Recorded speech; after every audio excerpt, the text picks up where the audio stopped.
David Banner has multiple advanced degrees. He's an MD and a world-renowned scientist. Today, he's washing dishes at the Pink Cafe. No. No, it's a little diner somewhere in California.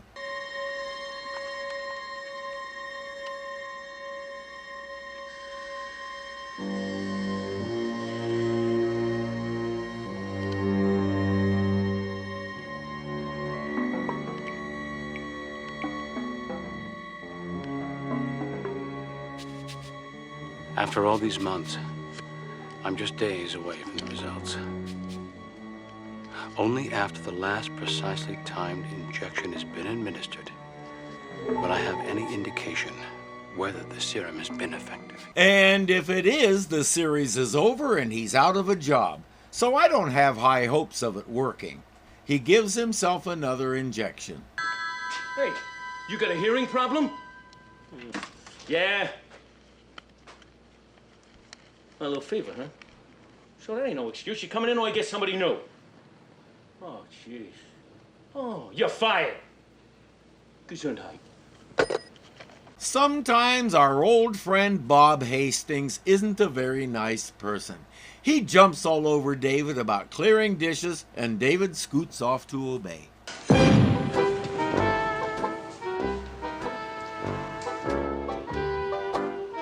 What a splendid little cafe. Maitre d'. What'd you call me? Jasper Dowd, party of one. Oh, I neglected to make a reservation. Well, you were in luck. We, just had a cancellation. Jasper sits down at the counter, does a couple of tricks for the people, and then enjoys his meal.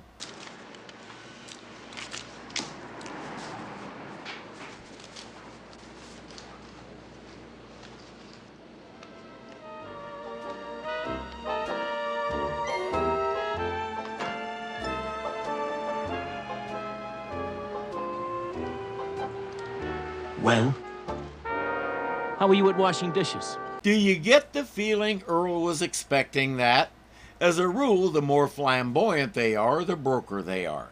Now he's regaling David with tales of the stage, world tours, command performances. Jasper the Great was a household name in some places. He can't help showing off a little. A little something the sorcerer Chung Ling Soo showed me before his bullet-catching trick misfired. The hand, my friend, is quicker than the eye. Emphasis on a little. In vaudeville, you learn to always bungle the first attempt at a trick. And that was your last attempt. Now get out of here. Look at it this way, Earl. At least he didn't go cliche and say just warming up. And you too, dum-dum. You go out too, with him. What did he do? He can't make the guy stop talking. I guess Earl will be washing his own dishes for a while. I'm not sure he realizes that yet. I've been thrown out of better places than that so-called diner. You've had your nose in that book for hours. Formulas, equations. I've been working on a problem for a long time, and I'm close. It was called alchemy during the Middle Ages. Alchemy. I like that. More mysterious.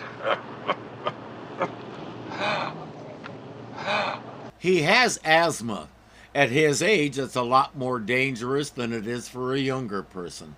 The lungs change, get more brittle. For many, it's more difficult to inhale because of muscle weakness. A lot of people have arthritis in their hands and have trouble operating an inhaler.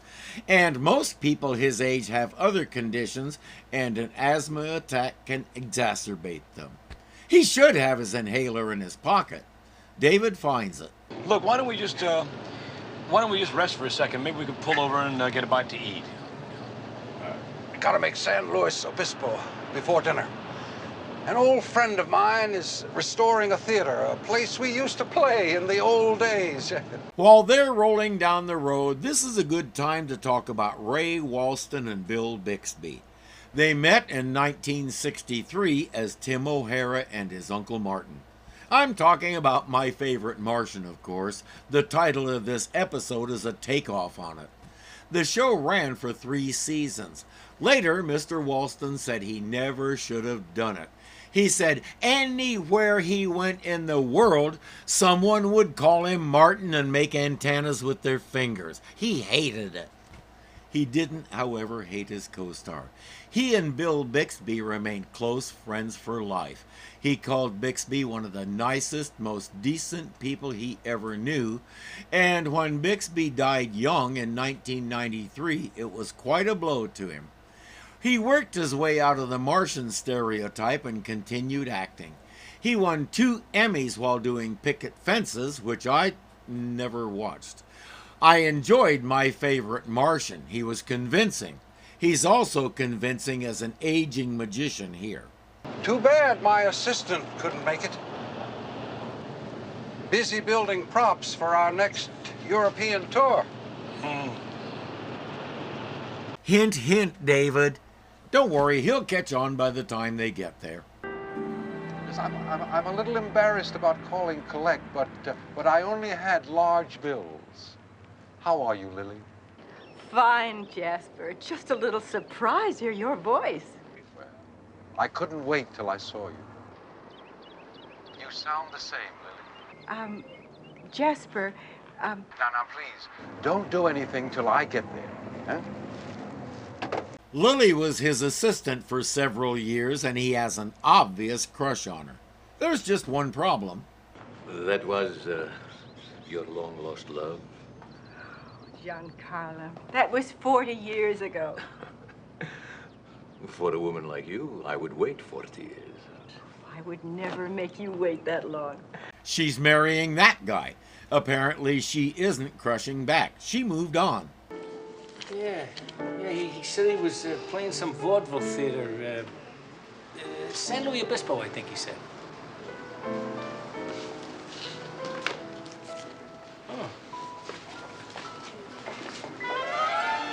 We'll check in on her later, after Earl is done checking her out.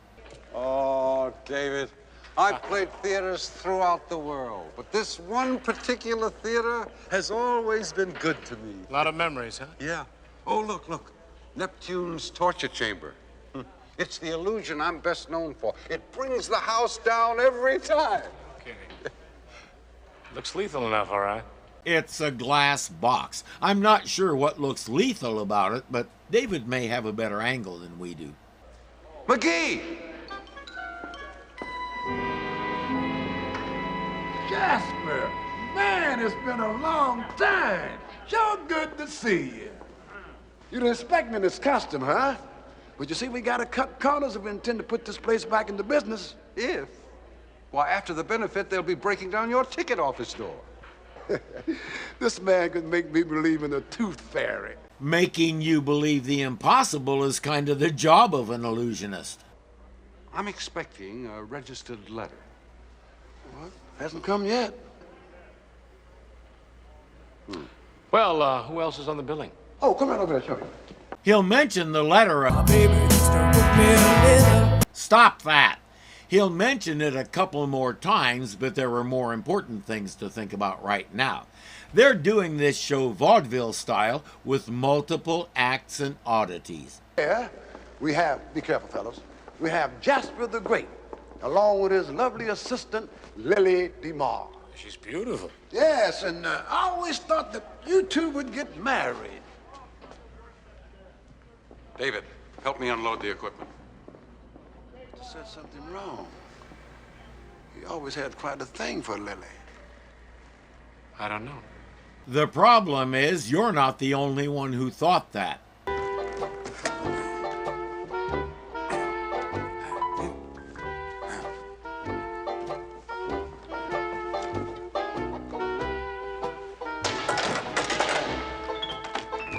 I open the doors, you step out, we take our bows, and you wheel out Neptune's torture chamber. It's too bad our director said action too late for us to see how that trick is done.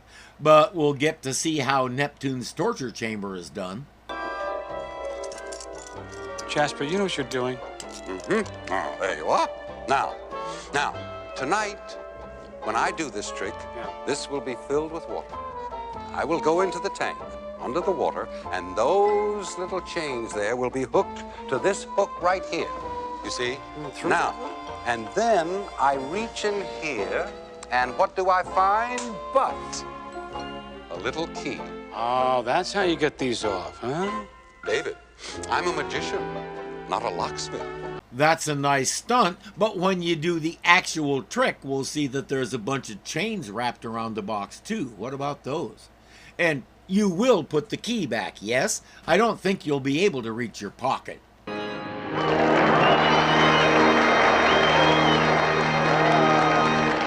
they great? Let me hear it out there. Yeah. Thank you very much. And now the man that you've been waiting for, the magician whose exploits continue Nervous? to defy Yeah, a little bit. How about you? breaking every I'm all right. measure of the It's cool that they got an organist who knows how to play the vaudeville style intros, outros, and duringos. Edgar is really going for a time capsule here.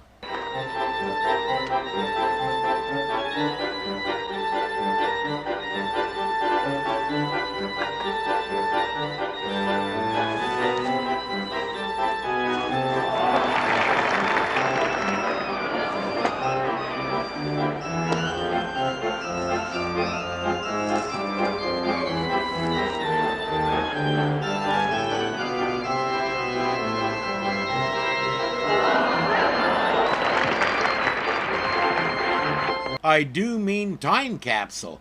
These are period appropriate tricks that most any vaudeville magician would be doing.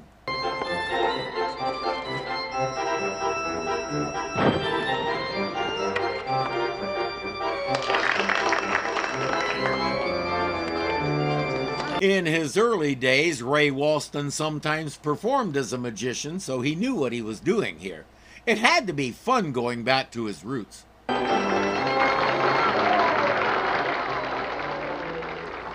Jasper, You're supposed to be in a trance. can't help it. I'm gonna sneeze. Don't move. Okay.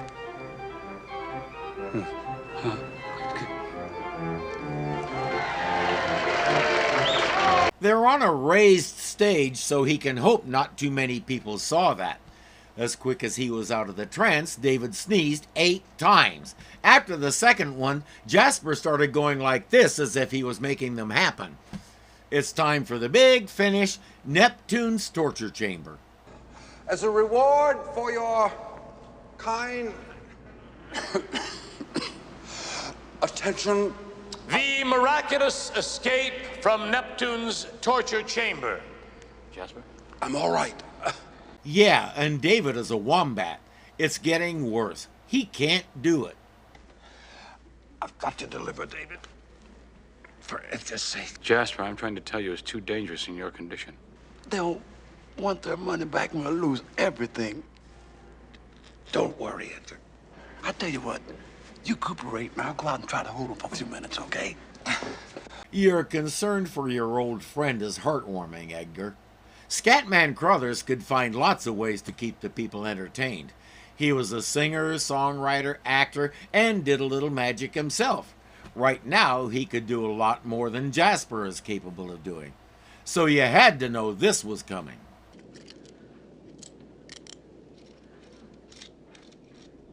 Ladies and gentlemen, you have seen me lock my assistant's handcuffs to the bottom of Neptune's torture chamber. David ducks under the water, they close the box, and lock chains around it. on the stream.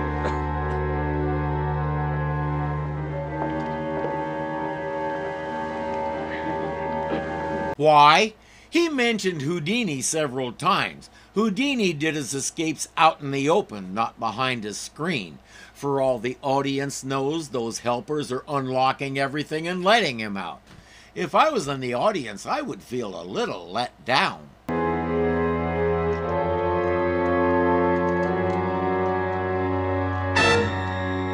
Jasper, I told you to put it back. These people just don't listen to me.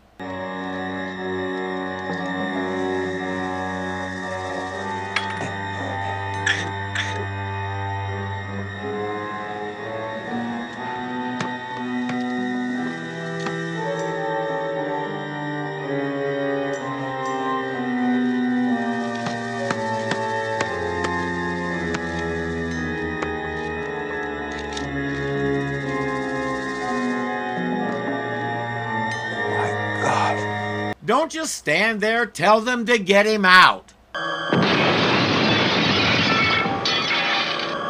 Dad!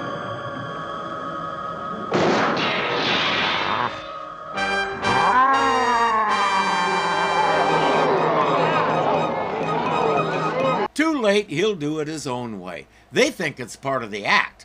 I guess for the moment it is. The lights are confusing him. We saw that woman who was looking for Jasper. He's just across the stage, if she can get there.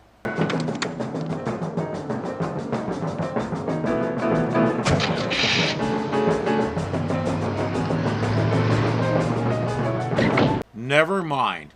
Really, Jasper? He has no idea where David is, if he needs help. If Edgar is hurt, he runs away. The Hulk trashes a few things but doesn't hurt anybody. His goal is getting revenge on the bright lights.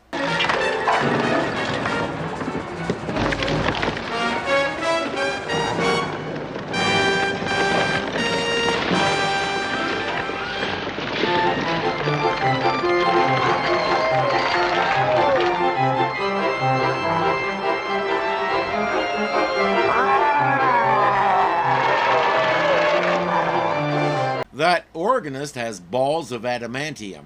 He brings the music to a big finish as the Hulk smashes through a wall. I'm a good improviser on the keyboards, but I want to learn how to improvise like that guy. Show like that in your life? Maury, isn't that the star of the magic act? Here, Maury, take the camera. It is! Maury, you'll take a picture. Make sure you focus properly. Please. Maury, it is not for me, it's for the kids, your grandchildren. May I have an autograph, please? Oh, you are a big one. Believe it or not, I like big men. Give him a second, lady. I want to see what he writes. Rose. Maury, don't stand there like a lox. Shoot!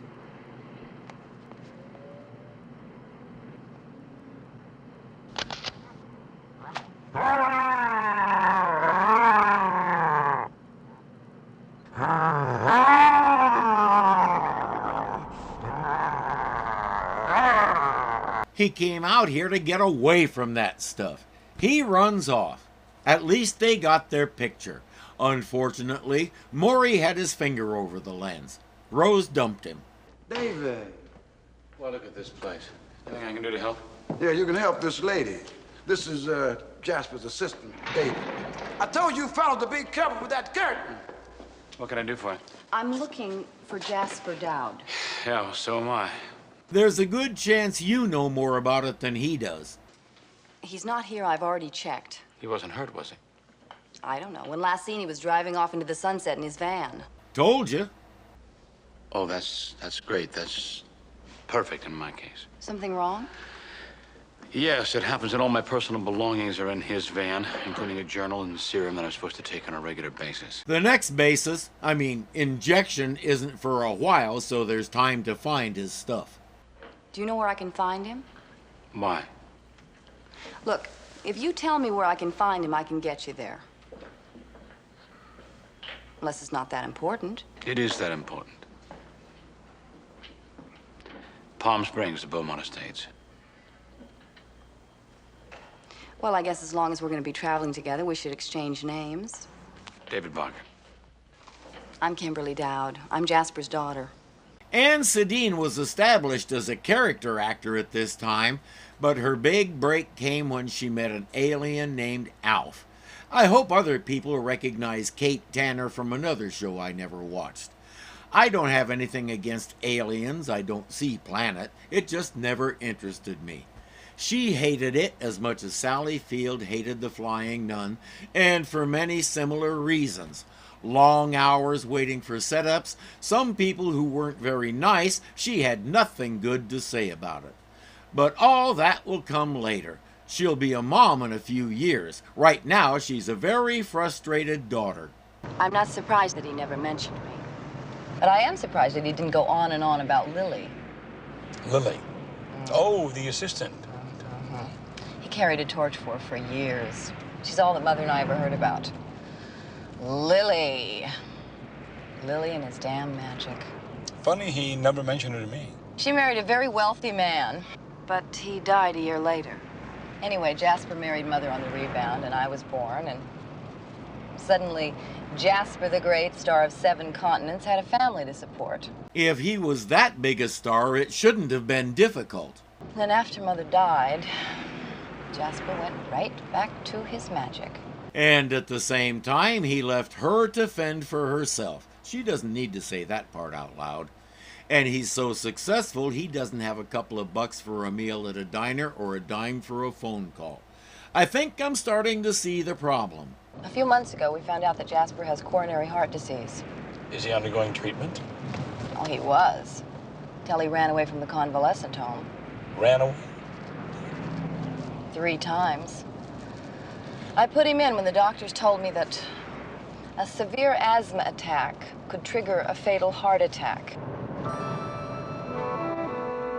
Coronary heart disease is basically plaque buildup in the arteries that supply blood to the heart.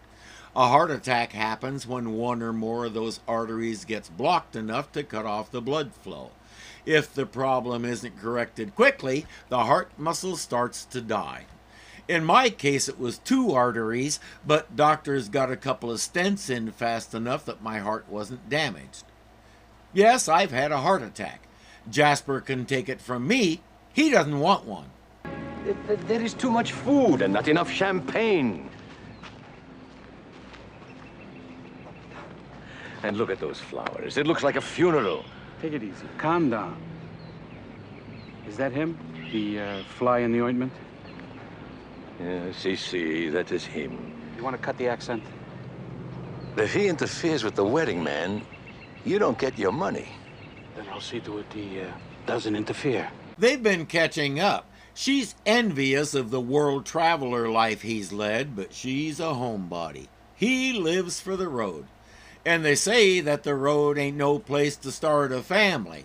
A magician never wants to give up the illusion. No one does. But that's why John Carlo is good for me. You always love some romantic illusion. No, Lily, no. But John Carlo sees the real me. Then why can't you see the real John Carlo? What do you mean?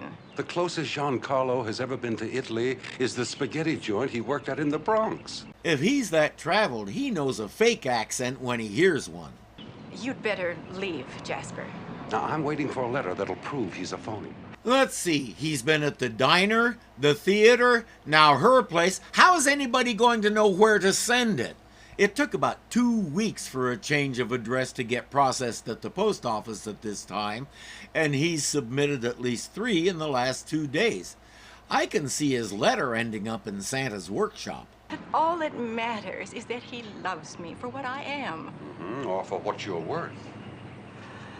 Goodbye, Jasper. Don't you understand? He loves you because you're a rich, lonely old woman. Lily.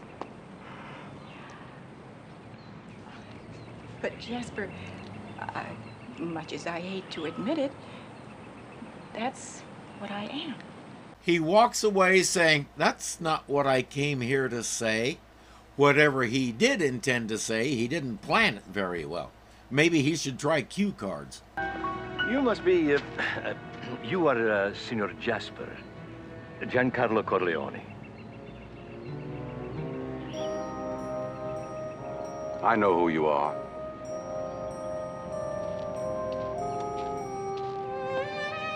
The tone says he knows a lot more than that. What's John Carlo going to do? Nothing. He'll keep preparing for the wedding. Jasper has a surprise waiting at his van. I didn't even realize I had it till they brought my bags in. Jasper, that's great. Look, is there a place I could give myself an injection? Yeah, well, right here's fine. Oh, you need privacy. Please. Well, the bathroom's right in there. Thank you. I remember the first time I watched a diabetic gentleman give himself an insulin shot. You know something? It was no big deal. But David is more interested in privacy to record his observations than for the injection itself. Not one of your better escapes, Dad. I thought you'd make it out of the country this time. You're just becoming too good a detective, Kim. Well, you might as well start packing. Jasper, we are leaving in the morning. I'm not going. Where's your inhaler? Even with doctors and nurses, it's still a prison. This is a good choice by our director. We get some backstory on Jasper and Kimberly while David is doing his thing. Either one by itself wouldn't be that interesting. Put them together and they move the story along. Well done. Jasper gets upset enough to trigger an asthma attack. After the inhaler does its thing, they resume arguing. I can take care of myself. Tell her, David. No, Jasper, I'm afraid this is between you and your daughter. He can't tell her something he knows isn't true. Kimberly offered him a ride to Los Angeles and he's taking her up on it. He'll check into a room tonight and they'll leave in the morning. Fine, thank you. Jasper, You're not going. Jasper, give me back the book, No. please. Jasper, give that back. No. Jasper, give that You don't back care to about him. me. I It's very care important I'm just an to me, obligation. Jasper. That's all I am. I need the book. Just an obligation. Excuse me! Pardon me! I'm sorry. Excuse me, pardon me for interrupting. I don't need the book right now, Jasper. I'll get it tomorrow morning. And as for you two, it seems that you're talking again. But you're not listening. Hearing should most always be more important than being heard. I have to say I have trouble taking Kim's side in this because Jasper hates the place she put him in. She says it's the best money can buy, but top price doesn't always equal top quality. She needs to listen to his grievances with an open mind and look into what he tells her. He needs to hear how much she loves him and fears for his safety. She knows the truth about him. That's why she's concerned. That's not true. It's not true. Do you want to talk about truth? Your magic act never headlined a show.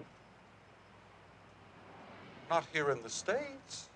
Nowhere. It's all PR. He's probably never even been out of this state. From all accounts, you were never Jasper the Great. You were Jasper the Mediocre.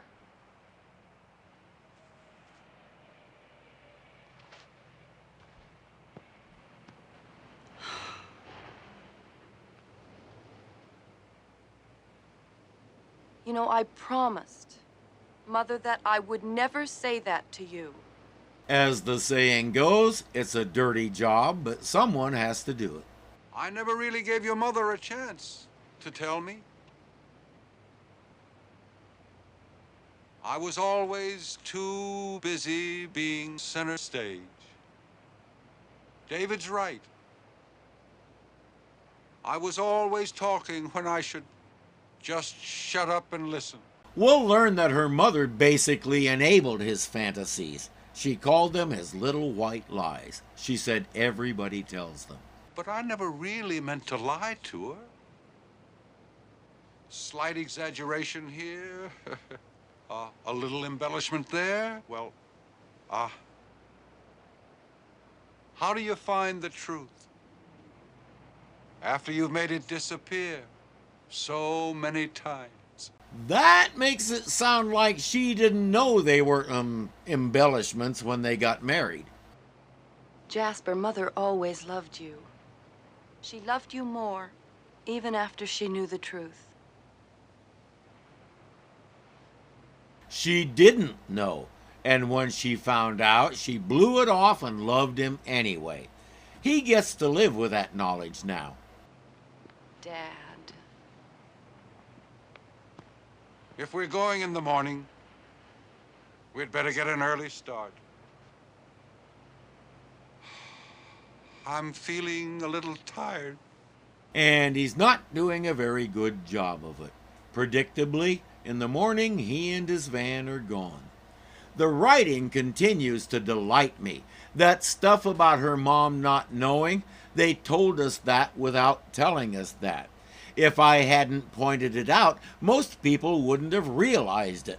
The average viewer wouldn't even register that they only just learned it because it's expressed as established fact. Except we only just established it. Outstanding. They know where he's going.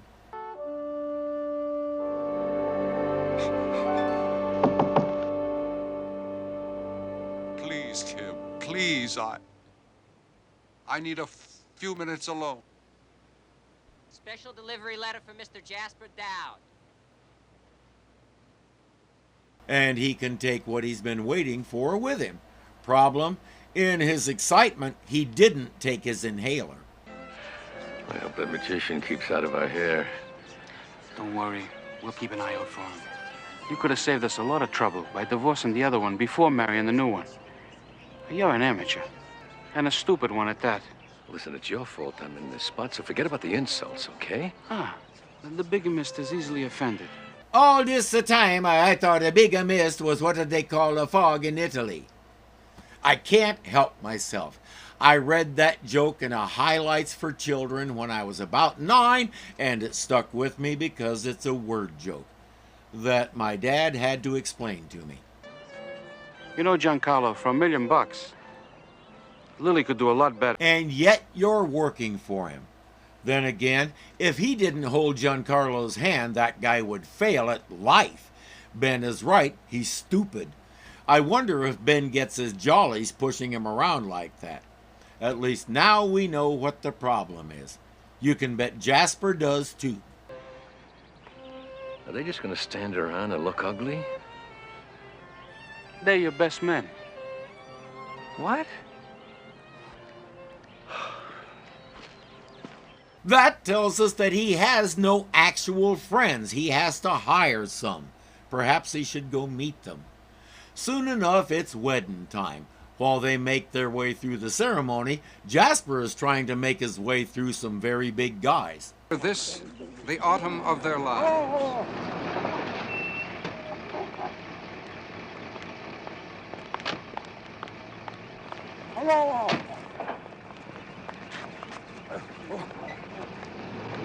The very big guys are winning. He's trying to tell them that Lily needs to see that letter. Wait. Why don't you pick on someone your own size? Like him, for instance. Now, look, I've got to give this to... You let go of him? What do you think you're... That's crazy. There's a wedding going on. Get him out of here. Lock him in the car till the wedding's over. Kim is trying to give Jasper his inhaler. David is trying to figure out how he got in the middle of this. They lock him in the trunk of a car.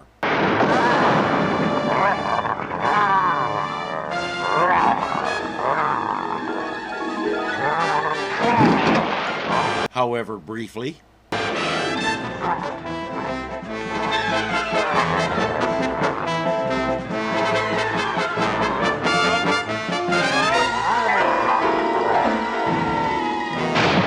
He should be glad he landed on something soft.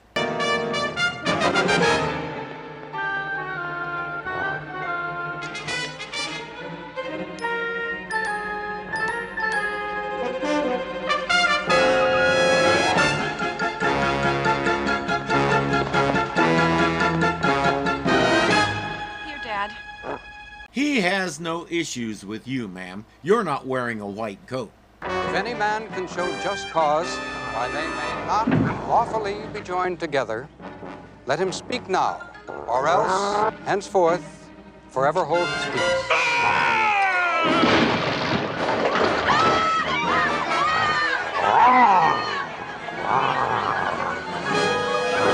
I think he just spoke, sir. People start scattering, but he only has eyes for Ben.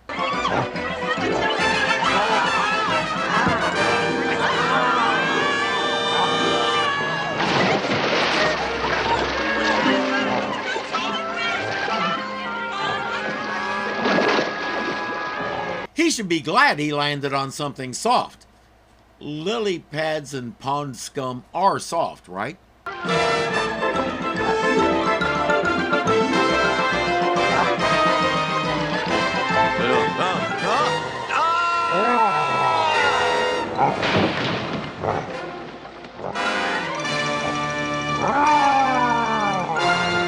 I think Ben enjoyed that. The Hulk runs off. His work here is done. John Carlo! John Carlo! Lily, Lily!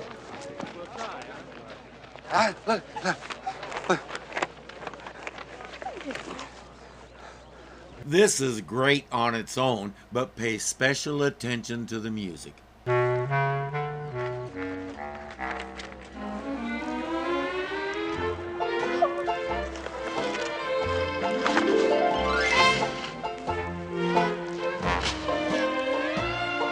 I'm sorry, Lily.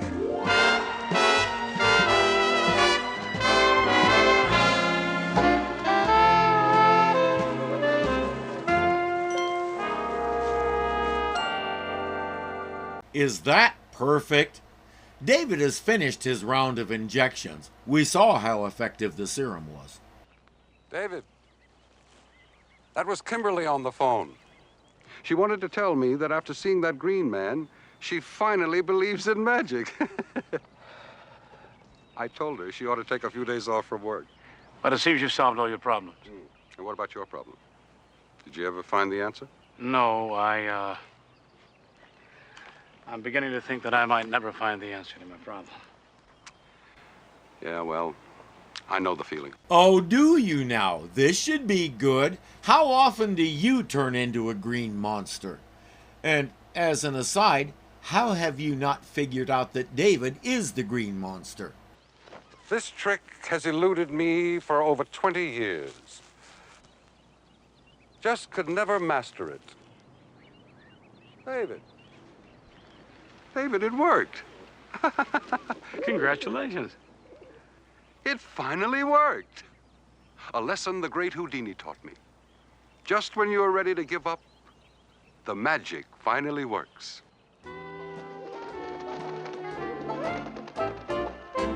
Message received, Jasper. I like the way the two actors' roles are reversed from My Favorite Martian. Here, David is the alien, so to speak, the one with a secret to hide, while Jasper is the human who's more or less stuck with him and is trying to deal with his own stuff. These two had to have had fun playing off each other again, and the magic is still there.